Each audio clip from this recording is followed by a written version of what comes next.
그거 들었어? 애플페이가 한국에 정말 오는 걸까? 외국에서는 2014년부터 애플페이를 쓸 수 있었는데요. 동아시아 국가 중에서 한국 빼고 모두 애플페이 사용이 가능했습니다. 애플 유저들 사이에서는 국내에 애플페이가 들어오는 게 먼저냐, 통일이 먼저냐 이런 말도 있었죠. 하지만 최근 카드 결제업계에 따르면 연내 애플페이가 드디어 국내에 상륙할 것이라는 얘기가 있습니다.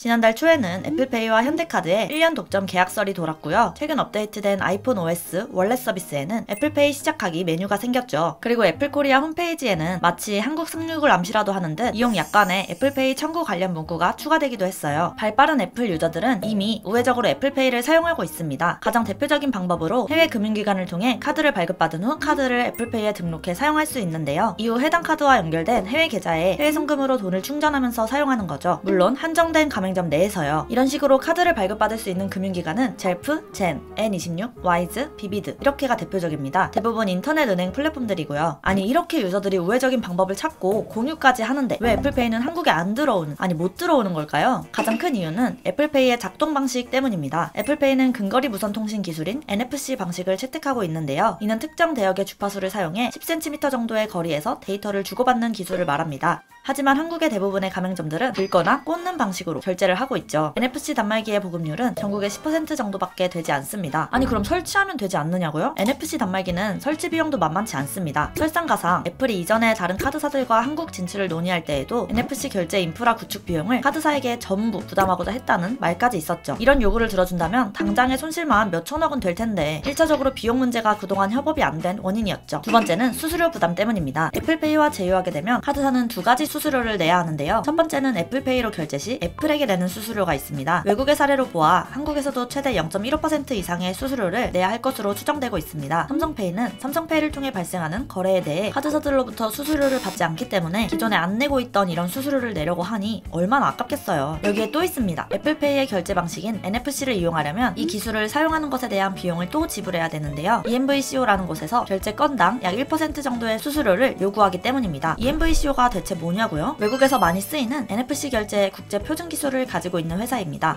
말이 어렵죠? 다시 말해 우리나라를 제외한 글로벌 버전의 삼성페이와 애플페이, 구글페이 등 모두 EMV 규격을 따릅니다. 그들도 EMVCO에 수수료를 내고 있는 거죠. 그러나 국내 카드사들은 이 수수료를 아끼기 위해 한국만의 독자 표준 규격을 만들어 상용화를 추진하고 있다고 합니다. 결국 카드사 입장에서 가뜩이나 가맹점 수수료율이 점점 낮게 조정되고 있는데 애플페이와 제휴했다가는 엄청난 수수료 부담에 NFC 인프라 구축 비용이 굳이 막대한 손실을 입어가며 할 이유가 없는 거죠. 결국 애플페이가 한국에 들어오기 힘들었던 이유는 비용이었네요. 전국의 카드 결제가 가능한 매장에 모두 NFC 단말기를 보급해야 한다니 까마득한데요. 이런 많은 리스크를 감수하고도 현대카드는 왜 애플페이를 들여오고자 했던 걸까요? 일각에선 정태영 부회장의 의지가 크게 작용했을 것이라고 하는데요. 정태영 부회장은 스티브 잡스 그리고 애플 마니아로 잘 알려져 있습니다. 이례적으로 경진이 직접 클럽하우스를 통해 소통하기도 했고 전세계 금융권 최초 애플 뮤직 큐레이터로 선정되기도 했었죠. 또한 과거 인터뷰에서는 업계 관행을 따르기보다는 애플처럼 새롭게 생태계를 만들겠다 이런 경영 포부를 전하기도 했어요. 실제 현대카드 제로를 출시할 2011년에는 직접 자신의 트위터에 제로카드를 설명하면서 만들고 보니 딱 스티브 잡스 취향입니다 라는 말을 남겼고 이 또한 화제가 됐습니다. 이런 애플 사랑이 더불어 현대카드의 경우 코스트코나 배달의 민족 등과 제휴하여 PLCC 사업을 통해 많은 고객을 모았었는데요. 이와 마찬가지로 독점 계약을 통해 카드 판매 점유율을 높이고자 하는 모습으로도 볼 수 있겠네요. 또한 한국인의 약 22% 정도가 아이폰을 쓴다고 하는데요. 이들이 애플페이를 쓰기 시작하면 독점 계약을 한 현대카드의 카드를 사용할 수밖에 없고 현대카드 입장에서는 보장된 신규 고객을 얻는 것이죠. 게다가 애플페이에 등록한 카드는 소비자의 주 사용 카드가 될 확률이 높죠. 그러나 반대의 시각으로 보면 국민의 22%밖에 애플페이를 쓰지 못한다는 의미이기도 하니 다른 카드사들이 도입을 주저했던 이유이기도 할 것 같네요. 만약 애플페이가 한국에 상륙하고 상용화된다면 어떤 일이 벌어질까요? 애플페이는 제휴은행이나 카드사에 애플페이 결제에 대한 건당 수수료를 부과하고 있는데요. 아직 실제 수수료율이 이렇다 정해진 건 없지만 수수료율이 높아질수록 그 부담은 소비자에게 전가될 수도 있다는 의견이 있습니다. 만약 현대카드가 애플페이 전용 카드를 만든다면 소비자가 부가 혜택을 받을 수 있는 실적 조건을 높이거나 연회비를 높이는 식으로 카드 혜택을 설계할 가능성도 있습니다. 결제 시장 측면에서는 애플페이 덕분에 한국에서 NFC 결제가 보편화될 수 있습니다. 글로벌 결제 표준이 NFC로 옮겨감에 따라 우리도 그 보조를 맞춰가는 거죠. 마지막으로 만약 소문대로 현대카드가 애플페이와 1년간 독점 계약을 진행한다면 그 이유가 기대되기도 하는데요. 애플페이와의 제휴 상품을 만들기 위해 은행 및 카드사들이 경쟁할 것으로 보입니다. 성숙기에 이르면 애플페이 도입 초기보다 소비자들이 누릴 수 있는 혜택이 더 많아질 많아질 수도 있겠네요. 아직은 우회적인 방법으로 일부 편의점과 패스트푸드점 등에서 사용할 수 있지만 추후에는 코스트코와 같은 대형마트, 일반 프랜차이즈 매장까지 확대될 것으로 보입니다. 자, 오늘의 머니모이는 여기까지. 애플 유저들이 목 빠지게 기다리고 있는 애플페이의 한국 도입, 애플페이 개발 8년 만에 드디어 한국에 상륙할 수 있을까요? 댓글로 여러분의 의견을 알려주세요.